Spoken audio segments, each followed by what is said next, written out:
अच्छा मेरी बहन, मुझे ये बताएं, हमारे पाकिस्तान में जैसे कोई गुर्बत आती है, जैसे कोई मजबूरी आती है, हमारी ख़वातीन, हमारी औरतें जो है गलत कामों में पड़ जाती हैं, यानी कि फहाशी वाले काम, जिस्म फरोशी वाला काम शुरू कर देती हैं, तो उनके लिए आप क्या पैगाम देना चाहती हैं? मैं यही कहना चाहूँगी कि आप अपने माँ बाप की इज़्ज़त रखो। अपने अगर शादीशुदा हो तो हस्बैंड की इज़्ज़त रखो, अगर गैर शादीशुदा हो तो माँ बाप की इज़्ज़त रखो।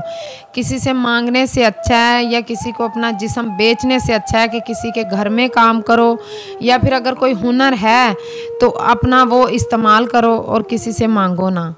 मेरी तो यही ख्वाहिश है कि इस कौम की हर एक बेटी जो है ना, वो अपने हाथों से करके खाए। अस्सलाम वालेकुम मेरी बहन। वालेकुम अस्सलाम। मेरी बहन, क्या मजबूरी बनी है कि आप ख़वातीन हो के, लेडीज़ हो के, ये आप रेस्टोरेंट बनाया है, फ़ी सबीलिल्लाह खाना भी तकसीम करती हैं, इसकी क्या वजह है? ये भाई वजह ये थी कि कोरोना में जब कारोबार बंद हुए ना, तो इनके बाबा का कैटरिंग का काम था तो वो डैमेज हो गया, तो हम पे काफ़ी कर्जा भी था, और मेरी बेटी के स्कूल फ्रेंड थी, उसके साथ भी कोई यानी कि इशू थे, तो मेरी बेटी ने शेयर किया कि मम्मा ये हालात लोगों के बाहर हैं, तो क्यों ना हम किसी से मांगने से बेहतर है कि हम अपना कोई स्टेप करें या कोई काम स्टार्ट करें। तो मैंने 1-2 दिन इनके बाबा से बात शेयर की, तो वो पहले तो गुमसुम से थे, चुप हो गए कि क्योंकि हम कभी बाहर नहीं निकले थे। ज़ाहिर परेशानी होती है, जो ख़वातीन घर में बैठने वाली होती हैं, बापर्दा होती हैं, उनके लिए बहुत मसाइल होते हैं कि आपके शोहर भी इस वजह से परेशान हो गए होंगे कि ये सब कुछ कैसे मैनेज होगा। उन्होंने कहा कि नहीं, मैं इजाज़त नहीं दे सकता, तो यानी कि 1-2 रोज़ मैं काफ़ी उनके साथ बातचीत करती रही। उसके बाद में जब वो एग्री हुए हैं तो माशाल्लाह हमने ये काम स्टार्ट किया है, और अल्लाह का शुक्र है कि मुझे अभी तक किसी से मांगने की ज़रूरत नहीं पड़ी ना, अपने बहन भाइयों में से। जहाँ तक उन्होंने मुझे सपोर्ट किया है, मेरे हस्बैंड हैं, मेरे भाई हैं, मेरी बेटी है, अल्हम्दुलिल्लाह हम मर्दों की तरह काम कर रहे हैं, माँ बेटी। माशाल्लाह माशाल्लाह, ये खुद ही सारा आप सिस्टम चलाती हैं? जी अल्हम्दुलिल्लाह मैं खुद ही चलाती हूँ। जब से रमज़ान शरीफ आया है ना, तो सहरी अफ्तारी यानी कि फ़ुल टाइम मैं जाग रही होती हूँ। मैं खुद इंशाल्लाह खाना बनाती भी हूँ, सेल भी करती हूँ, और गरीब मुस्तहिक लोगों को खाना तकसीम भी करती हूँ, और जो डिलीवरी होती है, अगर कहीं जाना पड़ जाता है, भाई नहीं होते, तो मैं खुद जाके दे के आती हूँ। मुझे कोई शर्म नहीं है, अल्हम्दुलिल्लाह मैं इज़्ज़त से अपना काम कर रही हूँ। अच्छा, कितने कोई लोग, कितने कस्टमर तकरीबन आ जाते हैं डेली बेस पे? जो यानी कि सेल परचेज़ पे जो खाना यानी कि पैसे दे के खाते हैं, 8 से 10 लोग हैं, वो आ जाते हैं, ठीक है। और जो गरीब मुस्तहिक है, वो कभी मैंने शुमार नहीं किया, गिने नहीं है ना। तो अल्हम्दुलिल्लाह अल्लाह ये सर्कट चला रहा है, मैंने अल्लाह पे छोड़ा हुआ है, बाकी मैनेज मैं कर रही हूँ। कैसे करती हूँ? कैसे मैनेज करती हैं? क्योंकि देखिए ना, आप 200-300 बंदे को फ़ी सबीलिल्लाह खाना खिलाना और अपने घर का भी निज़ाम चलाना, इस रेस्टोरेंट का जो है किराया भी पे करना, कितना किराया पे करती हैं? इसका 18,000 रुपया रेंट है, और जो मैं खाना बनाती हूँ, जो सेल करती हूँ ना, उसमें जो मुझे प्रॉफिट आती है, और वो भी मैं यानी कि सेव कर लेती हूँ, और मैं 2 पीस और 3 पीस लेडीज़ कपड़े सेल करती हूँ। वो जो प्रॉफिट आती है वो मैं अलग से सेव करके, तो फिर मैं गरीब और मुस्तहिक लोगों के लिए खाना बनाती हूँ। अच्छा मेरी बहन, मुझे ये बताएं, हमारे पाकिस्तान में जैसे कोई गुर्बत आती है, जैसे कोई मजबूरी आती है, हमारी ख़वातीन, हमारी औरतें जो है गलत कामों में पड़ जाती हैं, यानी कि फहाशी वाले काम, जिस्म फरोशी वाला काम शुरू कर देती हैं, तो उनके लिए आप क्या पैगाम देना चाहती हैं? मैं यही कहना चाहूँगी कि आप अपने माँ बाप की इज़्ज़त रखो। अपने अगर शादीशुदा हो तो हस्बैंड की इज़्ज़त रखो, अगर गैर शादीशुदा हो तो माँ बाप की इज़्ज़त रखो। किसी से मांगने से अच्छा है या किसी को अपना जिस्म बेचने से अच्छा है कि किसी के घर में काम करो, या फिर अगर कोई हुनर है तो अपना वो इस्तेमाल करो और किसी से मांगो ना।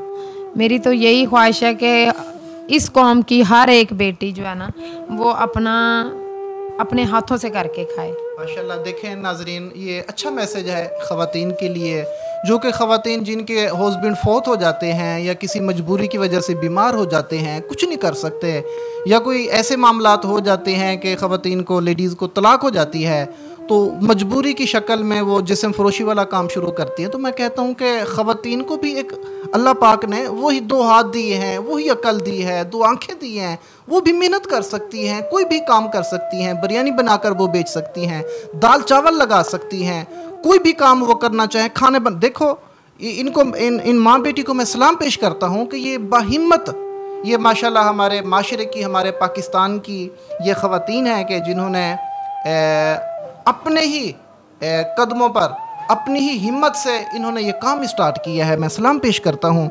अल्लाह पाक इनको मज़ीद कामयाबी, कामरानी अता फरमाए। अच्छा मेरी बहन, आप मुझे ये बताएं, आपको क्या क्या परेशानी दरपेश है? मुझे बस यही परेशानी है कि मेरे बेटे का दिमाग का मसला है, तो डॉक्टर 2.5 से 3 लाख रुपए की अमाउंट बताते हैं कि उसके ऑपरेट पे खर्चा आएगा। ये छोटे छोटे खर्चे तो मैं इस काम से मैनेज कर सकती हूँ, इतनी बड़ी जो अमाउंट है ना वो मैं मैनेज नहीं कर सकती। मेरी देखने और सुनने वालों से यही अपील है कि बेशक मुझे पैसा ना दें, मेरे बेटे का इलाज करवा दें, क्योंकि मेरा घर भी रेंट पे है और मेरे मियाँ हार्ट पेशेंट हैं, वो काम नहीं कर सकते। तो जो हमारे पास जो कुछ था वो जब इनका बाबा का काम डैमेज हुआ तो लोगों ने वो कर्ज़े में अपना उठा लिया। तो मैं यही चाहती हूँ कि देखने और सुनने वालों से मेरी यही अपील है, क्योंकि हमारी पाकिस्तानी अवाम यानी कि वैसे बहुत अमीर हैं, दिल के गरीब हैं, और मैं ये कहती हूँ कि रमज़ान शरीफ का महीना है, वो दिल से भी अमीर हो जाएं और वो सब ऐसे यानी कि मिल बांट के खाएं कि जैसे हमारे पाकिस्तानी कौम गरीब हो ही नहीं सकती। नहीं, हमारे पाकिस्तानी बहुत सखी हैं अल्हम्दुलिल्लाह, और हमारे सब्सक्राइबर भी बहुत अच्छे हैं अल्हम्दुलिल्लाह। जितने भी ये लोग वीडियो देख रही हैं, इस वीडियो को ज़रूर शेयर करें। अच्छा बाजी, अपने जैज़ कैश का नंबर बताएं। मेरा नंबर है 0306403859। इसके अलावा बाजी आपको कोई और परेशानी है तो वो आप शेयर कर सकती हैं, आज अल्लाह ने आपको मौका दिया है।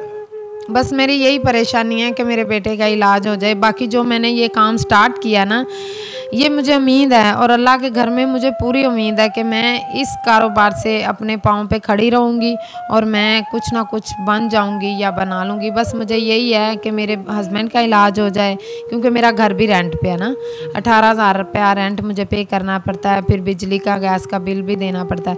तो मेरे हस्बैंड का और मेरे बच्चे का इलाज हो जाए, और या कोई ऐसा नेक अल्लाह का बंदा है जो हमारे इस घर के रेंट का जो है ना उठा ले जिम्मेदारी, तो मैं बड़े अच्छे से इंशाल्लाह। मैं कैसे आप मैनेज करती हैं? ये रेस्टोरेंट भी है, आपका घर भी है, यहाँ पर आपके मेहमान भी आते होंगे, आपने सोना भी होता होगा, कपड़े भी धुलाई करने होंगे, दीगर मामलात होते हैं।